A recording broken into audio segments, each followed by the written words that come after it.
Hey everyone, my name is Alex with Systems Refined, and today I'm going to show you how to auto-populate a task in Asana when a Google form is submitted. First, I'll show you how to set up Google Forms so that once it's submitted, a task is created in Asana, and then I'll show you different rules you can set up in Asana to make you more efficient.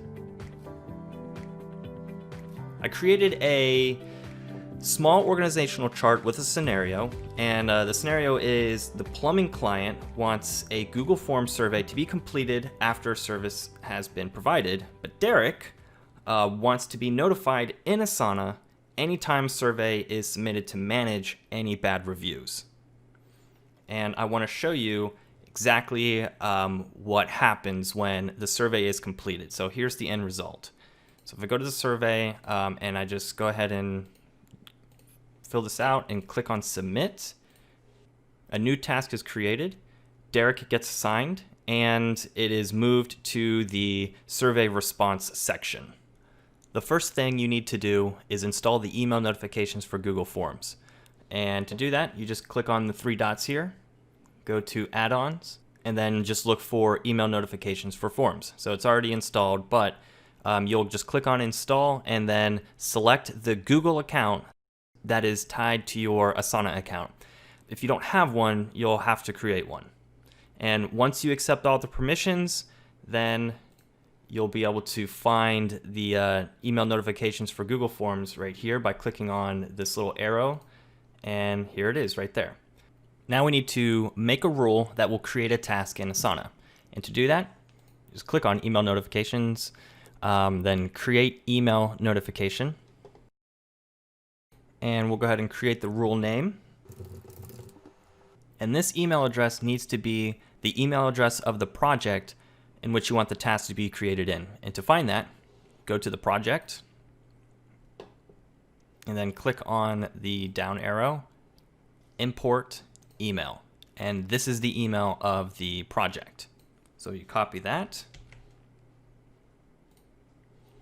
add that here, and you can change this sender's name if you want. And if you want to add anything else to the body, or if you want to change the subject, you can. So this subject here will actually be the task name. So I'm going to put new survey response. This here will be needed, and it's going to be all the answers from the Google form. So do not delete that. Click on save. And there's other things that you can add as well, but these are paid features, and this is only for the free version of Google Forms. Save the rule, and now we test it. Click on preview. Let's go ahead and just quickly do this. Click on submit, and then go to your Asana project, and there it is. You can add a rule so that when a task is created, it automatically gets assigned to someone so that they will receive a notification in their inbox. To do that, just go to rules, and then I just go to create a custom rule. Task that is added to this project, you want to assign this task to Derek. And then you create the rule. So now, anytime a task is added to this project, it'll automatically get assigned to Derek. So let's go ahead and test this out one last time. Let's go ahead and fill this out. Click on submit. Go to your Asana project. It appears, and Derek is assigned the task. And that is it for this video. If you found this video valuable, go ahead and click on that like button and click on subscribe to see more of my Asana Tips videos.